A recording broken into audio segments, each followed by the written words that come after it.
I call the meeting to order, City of University Heights City Council meeting. Tonight is November 14, 2023. We're at the Community Center. Welcome everyone. 4 council out of 5 are present. Doug Swales is unable to attend tonight. Approval of the minutes, October 10th, 2023. Are there any additions or corrections to the minutes? Hearing none, the minutes are approved by unanimous consent. Public input, comments from members of the public. There are 2 public here tonight. No comment. I was thinking one. We're not gonna hear from you, Jim? No. Okay. No comments from the public, so we'll move on and go straight to finance. The finance report, Bobby. Steve, you can take it away. Okay, all right. Okay. All 6 of these resolutions pertain to financial matters here. I'm going to cover the first 3, and then Steve will take the next 2 to do the TIF for fiscal 25. And then I'll do the last one, the annual report. So starting from the first one, resolution 2343. Authorizing and confirming fund transfers. We need to have an actual resolution of approval of the fund transfer. That was a new requirement made about 3 years ago. These are all of the transfers for the fiscal year June 23rd. The first one, I'm just briefly going to go over this. First one for 3 bond issues, we use motel tax money, special assessment money to pay all or part of the principal of those bonds. Each year in December and June, we do a resolution to make those transfers. This is just basically confirmation of those people who made during the year. Okay, the second one is for the Employee Benefits Fund. We have a practice of closing out the employee benefits surplus or deficit each year to the general fund. In fiscal 22, we actually had a deficit. In fiscal 23, we had a positive balance. The last 2 years have pretty much been offsetting. So this is just to close the employee benefits in general. The third one, according to the OUP TIF agreement, 5% of the TIF collections each year are set aside and transferred out of the TIF fund to the general fund. They're kept in reserve for other long-term TIF projects. And this is the annual amount, $32,187. And then the last one, according for the terms of the 2022 A and B bond sales, the payment of the bond attorney and the financial advisor fees are authorized out of those proceeds. We just the $1 million that we got from the sale of bonds and the capital projects funds, and we're just transferring $23,000 over to the debt service fund for payment of those 2 expenses this last year. Any questions? That's all for the Okay, so consideration of resolution number 2343 is in front of the council, and this is confirming fund transfers that Steve just went over for debt service. Is there a motion? Motion. Motion by Bobby, is there a second? Second. Second by Steph. Discussion? Roll call vote. Moore. Aye. Schroeder. Aye. Gahn. Aye. Scott. Aye. Swales is absent. Motion carries 4-1 with 1 absent. Okay, and Steve, we're gonna go to 2341. My feet today. Yeah, resolution 2341. The annual filing of the Iowa Department of Transportation streets and sidewalks report. This requires a resolution, but no publication. Quickly just take you through, there's 6 pages on that report. First one on the expenses. These are pretty much, similar expenses every year. Quickly going down the line, street maintenance expense, that's street sweeping, signs, minor repairs. The second line, capacity improvement on streets. These were,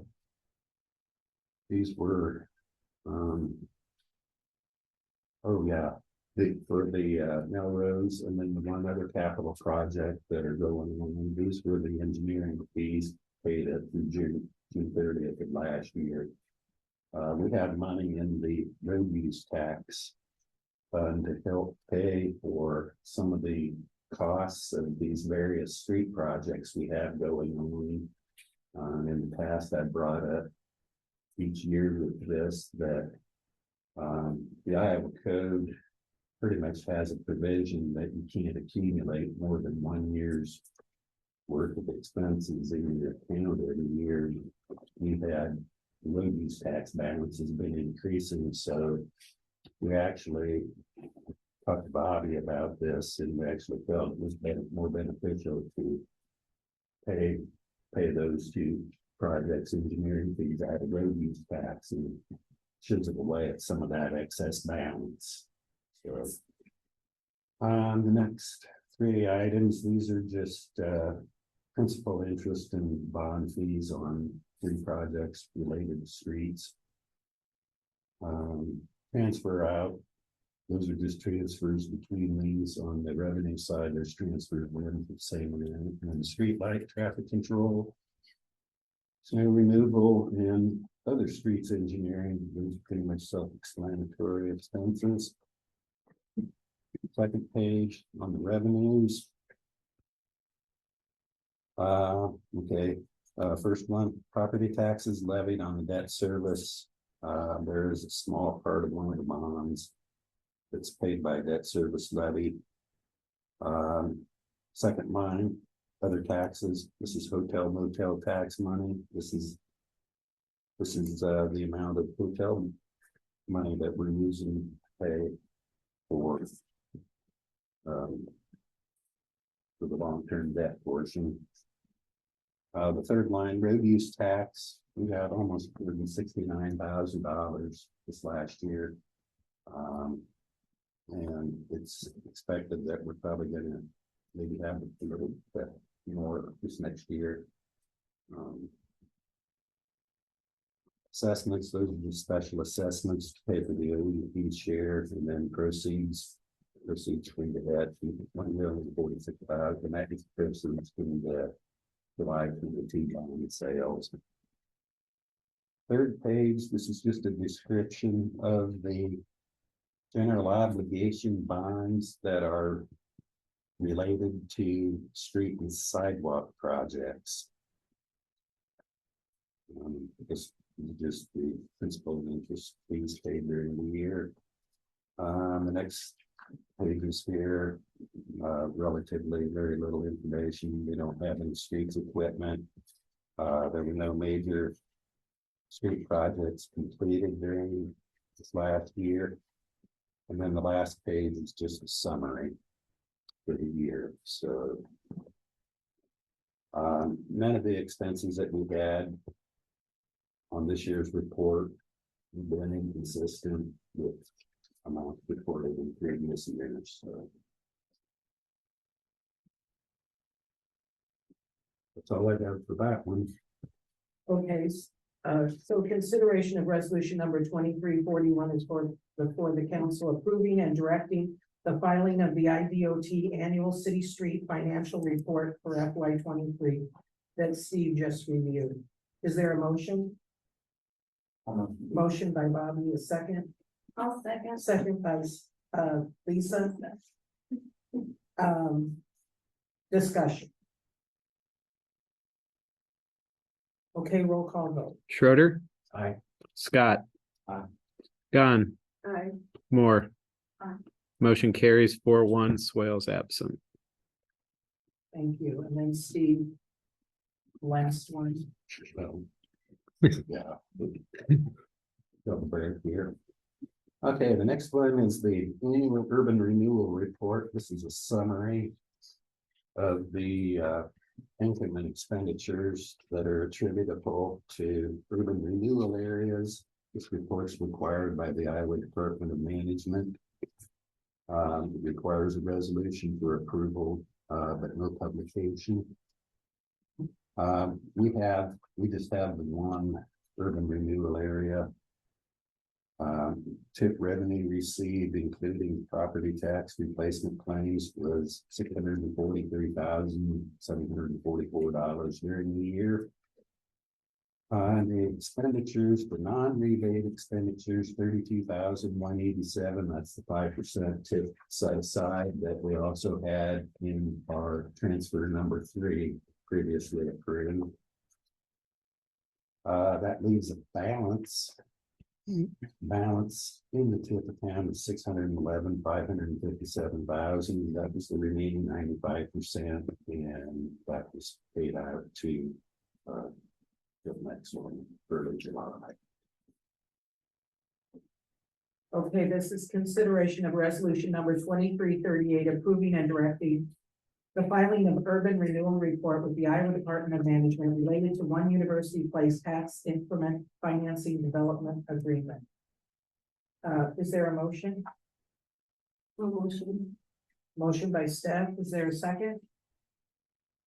I'll second. Second by Bobby. Discussion. I got it. Okay, roll call vote. Scott. Aye. Gunn. Aye. Moore. Aye. Schroeder. Aye. Motion carries 4-1, Swales absent. 4-0, sorry. Swales absent. Thank you, Mike. So, Can't count. Valerie usually takes care of, these two items, and you have them in your report. Consideration of resolution number 2339 and resolution 2340. No. So these things, yeah, these are the annual appropriation resolutions related to the OUP TIP. The TIP is a rebate TIP, so the property owners at OUP pay taxes, and then assuming they're paid, then there's a formula that's set up in a worksheet that the developer fills out and submits to the city, and then we sent that out to everybody so you can see that. 95% of the TIP proceeds that are eligible for rebate are up for consideration tonight to be rebated to the developer, and 5% will be available to the city. The 95% number is $667,474. And the 5% number is $35,130. The council considers these resolutions tonight, so November 14, 2023. Iowa collects taxes a year behind property tax, so these sums wouldn't be paid until 2025. So everything you're doing tonight won't really go into effect. They get collected in the next fiscal year and then paid by the end of that fiscal year, June 2025. So that's the way this happens every single time, and it has since the TIP was adopted back in 2015 and put in place in 2016. So resolution 2039 is sort of an accounting procedure whereby the city, it's called an internal advance, but the city sort of loans money to itself in a way, and then uses the TIP funds to repay that advance. And as you said, and it's the specified purposes for the advance are set forth in the resolution 2339 related to the Melrose Avenue and Olive Court Street projects. So that's what 2339 does, and that resolution is used. Okay, as Steve said, 2339, authorizing internal advance of funds for urban renewal projects. Is there a motion? I'll make A motion by Lisa, is there a second? something. Second by Steph. Discussion. Roll call vote. Gone, Aye. Moore, Aye. Schroeder, Scott. Motion carries 4-0, Swales absent. And then we have resolution number 2340. And so 2340 is the actual appropriation of the anticipated property tax payments that will be paid starting July 1, 2024 by the owners of the project. And I already gave you those amounts, but 95% of that will be paid to the developer if the council adopts this resolution, with the remaining 5% available to the city. Okay, so consideration of resolution 2340 is before the council. Is there a motion? Motion by Tim, is there a second? Oh, it was Bobby? Do you second it? Okay, motion by Bobby, second by Tim. Sorry about that. Discussion. Okay, Mike, roll call vote. Moore, Schroeder, Aye. Scott, Gone. Aye. Motion carries 4-0, Swales absent. Yeah, Steve wants to add something. I just sent you all an email with a revised 2339, which is what you just adopted. I should have said this before, but thanks to Nick Horrible, we had a typographical error in that resolution. The numerical value of the 5%, 35,130, was correctly stated in what I sent previously. But when we spelled that out, we put the wrong number in. So it is 35,130. That was what was in my legal report, and that was what is expressed correctly in the revised version of 2339 that was sent around. But I just wanted to say that. Thank you. Any questions? Oh, yes. Yeah, I have a question. Steve, where do we stand on this tip now? Well, I assume you mean like where are we? What year and how Yeah. soon will we be done? It's, it's a bit of a guessing game, but I think that there'll be a payment made, like a partial payment in 2029. But I think it'll be a pretty small payment. I think really we've got, so 24, 5, 6, 7, 8, really 5 years left on the tip, a little bit more than 5.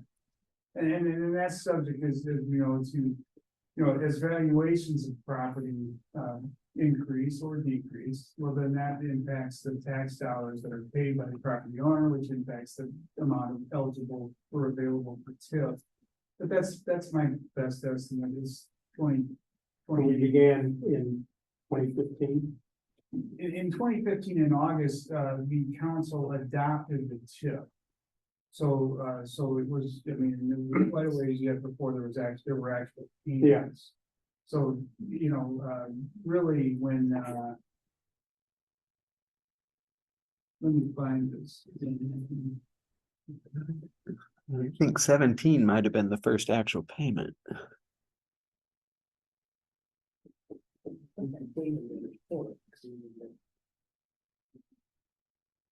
Yeah, I think that's right. I think June 7th, or yeah. So 11 years 2017, instead of 14. 2018, but it really wasn't up to a full amount By the until way, yeah. 2019.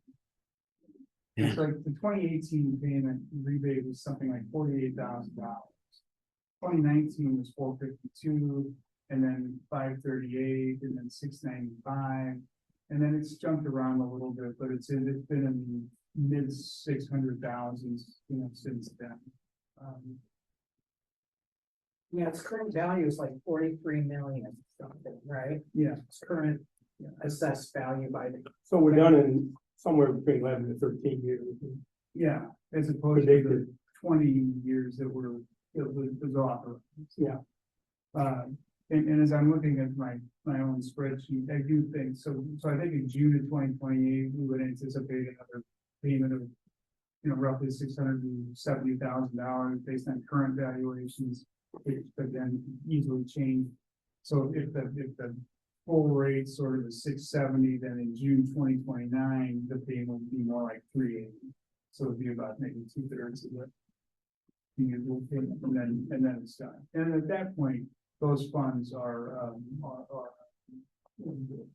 not subject to, all of those funds don't go to the city. I mean, it's not as though the only part of it's The school board and county and some other tax authorities to buy. That's right. But maybe around 20% is an amount to the city, so, 6, 7, Yeah, a little more than 20%. what do you think, 25? Yeah, So maybe. kind of 25. Okay, so maybe it's like $170,000 in additional revenue that the city would just start receiving from that point forward. Thank you. Any other questions? So Steve, cool. The last thing is. We don't have a motion on that yet. We don't have we didn't approve 42 yet. Oh, We didn't approve 42 yet. we didn't vote. No, Thank you. We just had a question, didn't we had a question. when any discussion? Yes. Thank you. Okay, any other questions? That's what I was saying, and then I'll say, okay, roll call vote. No, we need a motion. No one seconded. Didn't we have a motion in a second? That was for 2340. No, I went through all that. That was 2340. This is 23. I'm sorry. I'm one ahead. You're right, Louise. I'm wrong. I mean, I know what you. I'm writing ahead of myself. Okay. Sorry. Same old. That's right. Sorry. I thought we were already on 42. My bad. No, I was just on the discussion part. Yeah. Thank you for. Yes. Do a roll Okay. call vote now. No, we did the roll call. We did for 20. We have not started discussing 20. Oh, you just 2342. Right. You just mean 2342. Yes. You're one ahead. I was one of that. Gotcha. Okay, thank you. We'll edit this all out So. if I can help we'll it. go back. I appreciate any help I can get. No, Thank no, you. no. Consideration of resolution number 2342. Steve, you were gonna talk about. Yeah. The annual finance report and. Yeah, this is the last of the 3 reports that need to be filed by December 1st. The annual financial report is just the summary of all of the receipts and disbursements during the year. The report itself is about 11 or 12 pages long. I'm pretty much gonna go over just the first page, which is the summary. Most of the rest of the pages are just itemized detail. Okay, so this is the comparison of our actual to our amended budget. The amended budget for the year is the far right column, column D. Column C is total actual. For the bulk of the categories here, both revenues and expenses. We were within range of the budget amounts for the most part. Down in the expenditures section, this is the first time we've had this happen for several years. Each one of the 9 expenditure categories came in under budget for the year. So we were able to work that out. When we do the amended budget, we always put in a little bit of contingency money for things that might happen, like the air conditioner condenser going out on June 25th. And we've been making emergency payments late in the year. But anyway, we came in under budget for all categories. So hopefully when we have our examination this year, we won't have that coming in on the report. But for the most part, everything was within a reasonable range.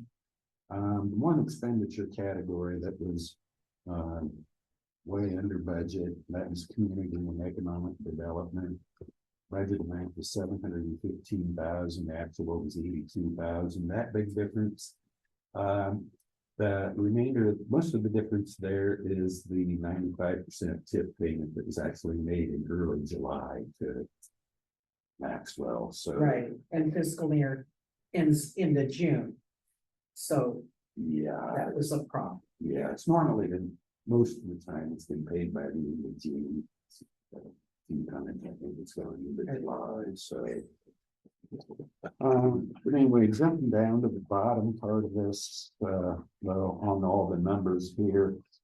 Total revenues that we had 3.85 million in revenues.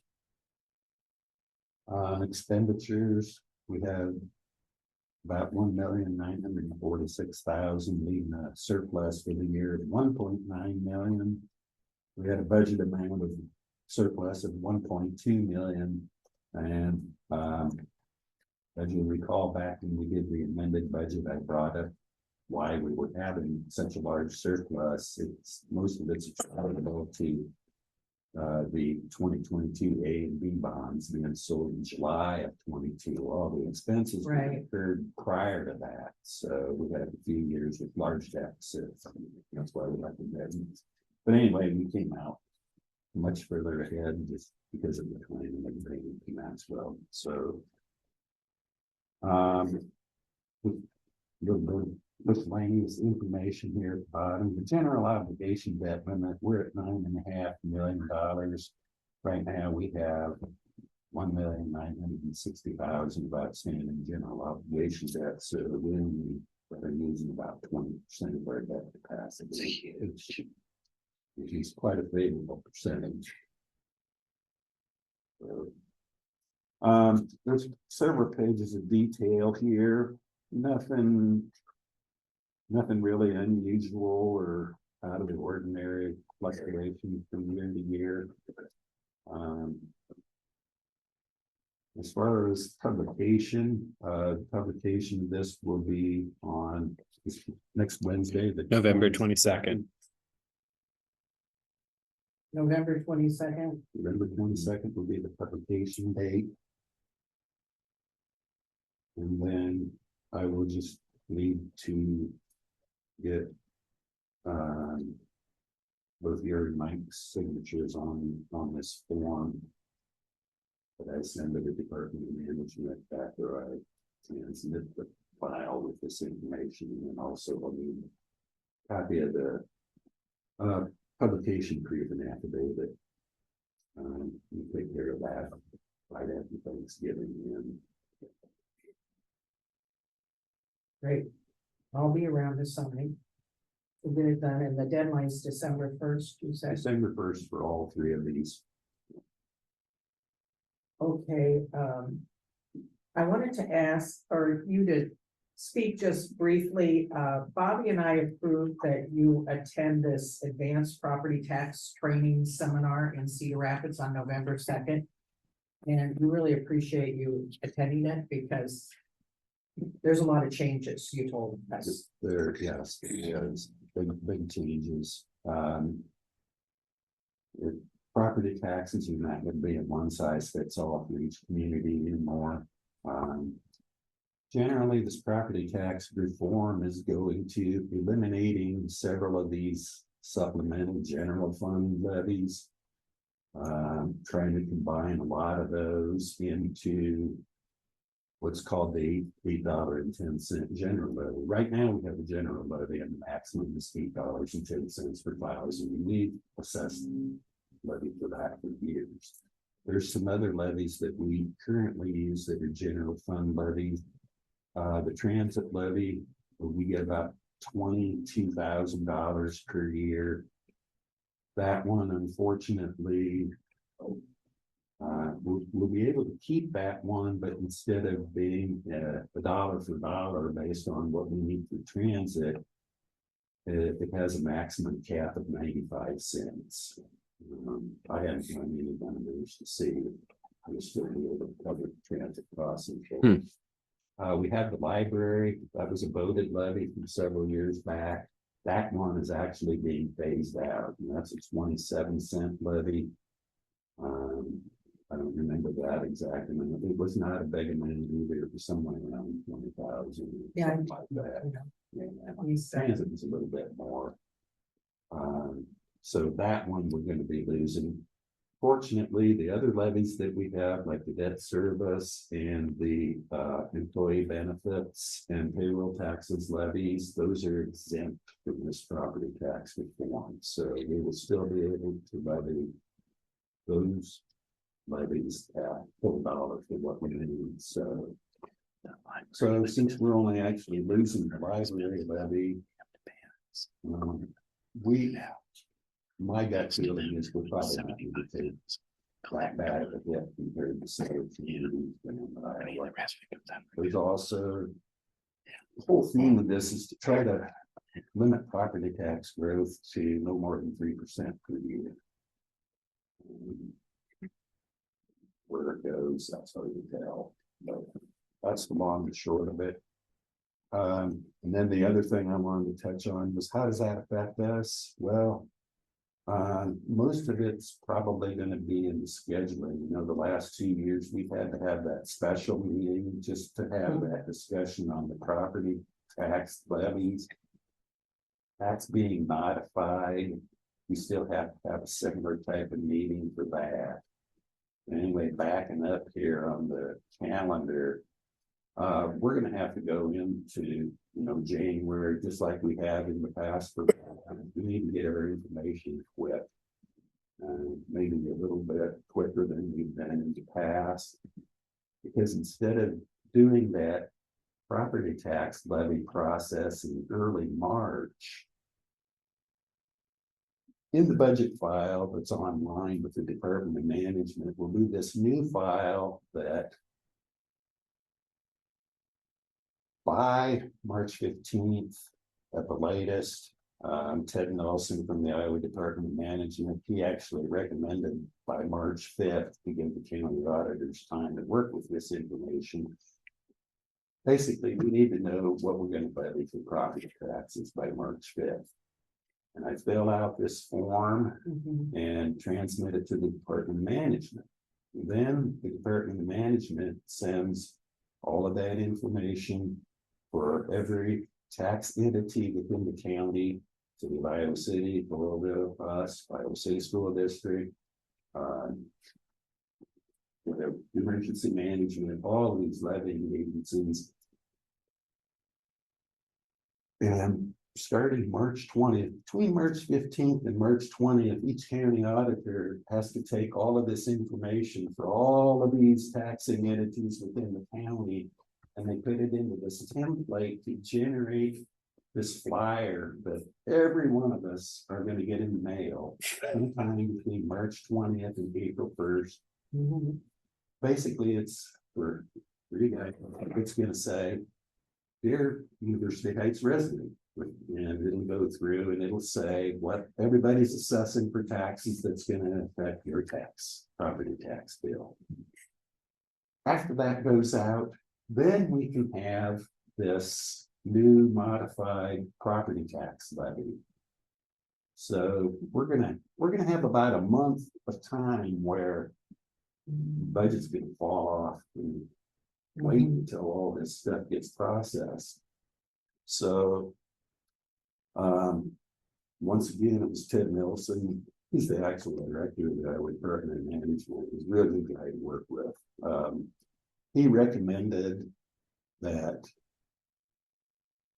starting April 1st and shortly thereafter to do this new modified meeting for the property tax levy. There's a little bit of a different change to that.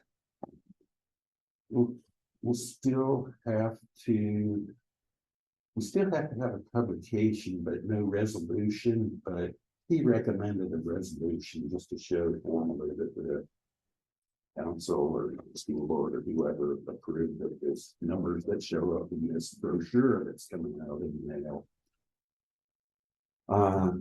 That meeting's going to have to be a special meeting, special session meeting. One of the requirements put on that meeting is The only topic of business for that meeting can be the property tax, which means we can't discuss the rest of the budget. And, accepting a street project, any bids for anything else. So we have to have an agenda.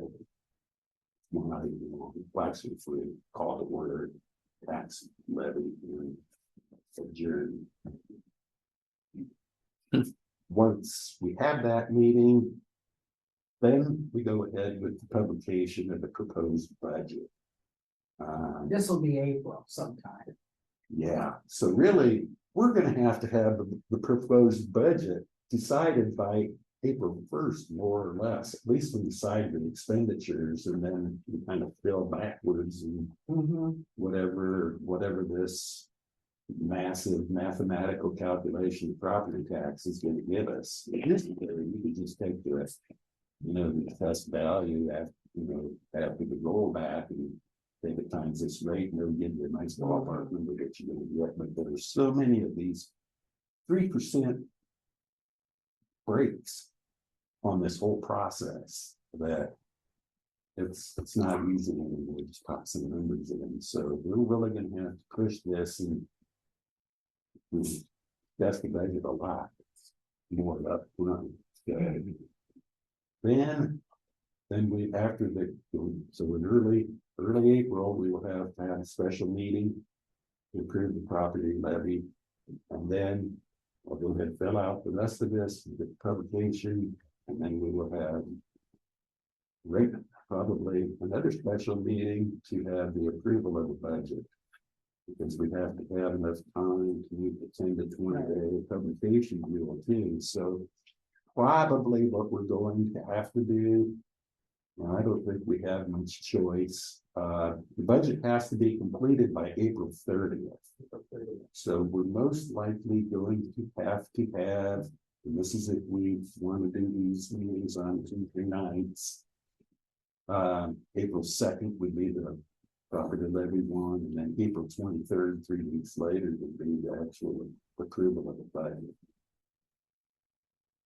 April 2nd and April 23rd for right now. Or depending on everybody's availability, sometime first week of April, sometime the week of April 23rd.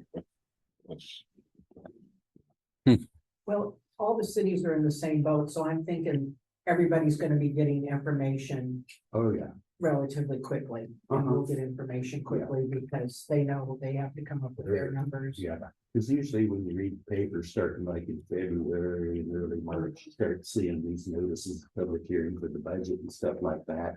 None of that will be in the newspapers until very early March. April, so it will be a challenge. Yeah. Thanks for attending that meeting. You told me there were like 250. Somewhere between 200 and 250 people at that one. Yeah, That was in It was Cedar put on by the Rapids. League of Cities, yeah. We had one in Des Moines, and we had one in Council Bluffs. And then next Tuesday, they're doing a virtual. For everybody that didn't attend any of the other food, Well, so thanks for giving us a sneak preview for it the. was a good thing that we did, because otherwise, if I tried to have to learn it from the instructions that came out, Yeah, good luck at that. it's pretty tough, so. Anyway, bear with me during budget season here, only because it's a lot more compressed schedule, a lot more pins and needles, so. We'll see how it goes. Thank you. Any other questions for Steve? Yeah. Okay, we'll go to consideration of resolution number 2342, approving and directing the filing of the annual finance report for FY22. Is there a motion? I'll motion. Motion by Lisa, a second, second by Tim. Any discussion? Okay, Mike, roll call. vote. Schroeder. Scott. Gone. Aye. Moore. Motion carries 4-0, Swales absent. Thank you. You made it through that. Thank you, Steve. I don't know if you want to stay or. Well, I thought, shit, it's been a blank screen on the computer for 3.5 years. I know probably a couple of you wondered who I was and where I existed, but anyway, yeah, I'm gonna relish this I'm moment. here. I'm here in innocence. We're gonna go to legal report. Steve sent a legal report. Any questions for Steve? We kind of reviewed it pretty much. No, you kind of looked like you were gonna. Okay, city clerk report, Mike, you spent around the red report. I don't think I have anything to add to that, so, no. No, and we had the building report there too. Right, right. Any questions for Mike? Then the city treasurer report, payment of the bill, John sent around the warrants. This afternoon. Everyone had time to look at them, and as Ryan Foley said in the engineer report. There is a warrant listed there that's for the. Payment accepting, that $6,011, like payment number 3. So that's included in the warrants. That John sent. And so when you approve the warrants, that's part of it. I just wanted to point that out. Are there any other warrants that need to be added? Any other bills? No? Also the Gulfview Avenue project payments on there as well. Oh, okay. Yeah, so there's like, and that was in my report, because we have another resolution Oh, for that. yeah, there were several of them right there. Yeah, so Gulfview Avenue Drainage Channel was a project that, we coordinated with the adjacent property owner to, gain better access. That's the last four. Yeah, I was gonna say, yeah. So we, coordinated with Yeah. 3 different contractors on that project. The tree removal person that property owner was using. And then the excavator, who we actually had a quotation and an agreement with, the contract with, and that's what the resolution is for tonight. And then, Stevens Erosion Control for seeding and matting. Getting that area seeded that adjacent to our work, because of that, so. But I can briefly touch on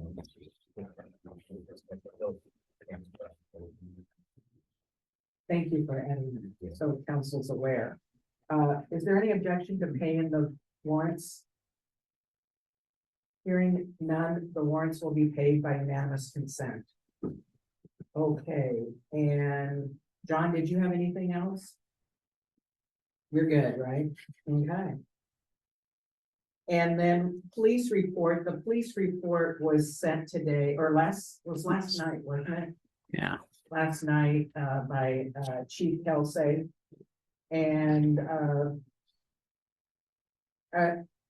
Stephanie can answer any questions too. Are there any questions about it?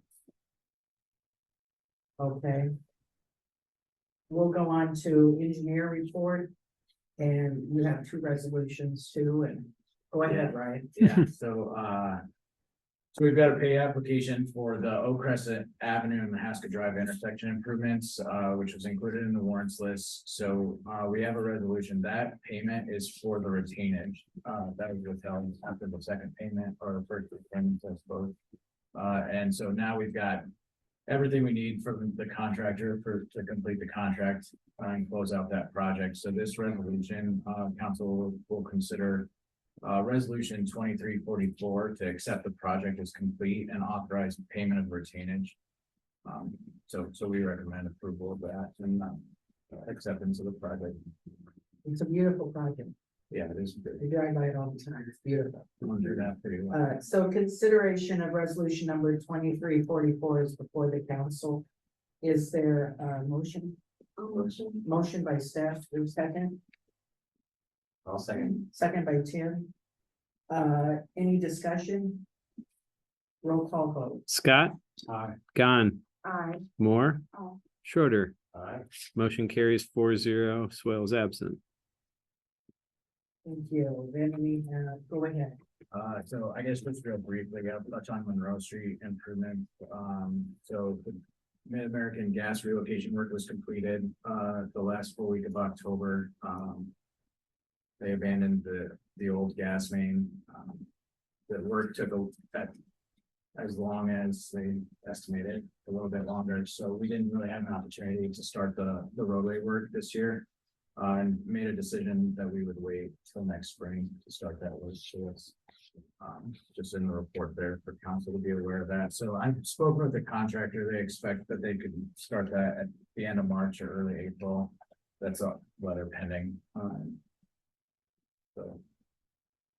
Gulfview Avenue Drainage Channel Maintenance. So this is the other project we had off of Gulfview Avenue. We have I have a change order that was included within that pay application number 1, in which they removed some damaged concrete at the end of the existing concrete flume and repoured that section back and included a footing for that structure. And then yeah, we kind of went through sort of some of those items. So we've got a few invoices, but the actual contract with the excavator to reshape the channel and place the new revetment stone in that channel is pay application number 1 for Slocum's Excavating. And then so he's all done, so I've got a resolution to accept that work is complete as well and authorize payment of the retainage in the full amount for that contract. So that's resolution 2345 before the council. Okay, thank you, Ryan. So that's consideration of resolution 2345. Is there a motion? I'll motion. Motion by Lisa, is there a second? I'll second. Second by Tim. Discussion? Okay, Mike, roll call vote. Gone, Aye. Moore. Aye. Schroeder, Aye. Scott. Aye. Motion carries 4-0, Swales absent.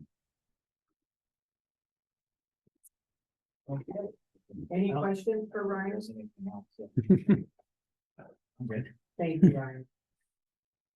I guess on the Gulfview thing, I forgot. So we budgeted $50,000 for that. We did have some, engineering costs included in that budget amount. To date, we've spent with all these payments, $34,600. There is an existing, easement down there and it's not aligned with the existing concrete flume. So we'd like to get that easement cleaned up. So I am probably planning to have our survey team go out and get some shots and then create an easement exhibit and get that signed to the adjacent property owners to make sure we have that in place for future maintenance if needed. So, yeah. But just letting you know, there's budget remaining within that approved budget amount to complete that work still on the easements. I can just say, if you haven't been down to look at it, it's impressive. It is amazing down there, what they did and how it looks. And you say so much. Yeah. Reasonably priced. Yeah, good job, Ryan. Okay, That's all, that's all I have. and any other questions for Ryan? Okay, we'll go to building zone sanitation. Tim, do you have anything tonight? Nothing other than the late pickup of recycling. Oh, yeah. Yeah. Right, good point. I've been talking to LRS. And they have less employees now, and they had some issues with trucks break down. We've been late almost every week, but never have they missed a day. And when they miss a day, they come the next morning. So leave your recycling out. And we'll double check on that tomorrow. Hopefully. I mean, even Halloween night, trick or treat night, they came when the kids were coming. Notice that? Yeah. But anyway, so That's great. yeah, keep your recycling out, And right, e-government is Lisa, and you sent around a written report. And as she said, there's the last leave pickup, because it's been changed multiple times, is Monday, November 27th. And right at the week after Thanksgiving, so it has to be out that day, otherwise you're taking a chance. But, they were very good at working with us, quality care, and because leaves were. We just had weird weather this year, so they've been very good. And was there something else there about that, you know? Was there anything else, Lisa, that we need to remind them of? No, mostly that date. And so. Any questions for Lisa? Okay, we'll go to announcements. Anyone want to make an announcement? On anything? Is there any objection to adjournment? Hearing none, the meeting is adjourned by unanimous consent.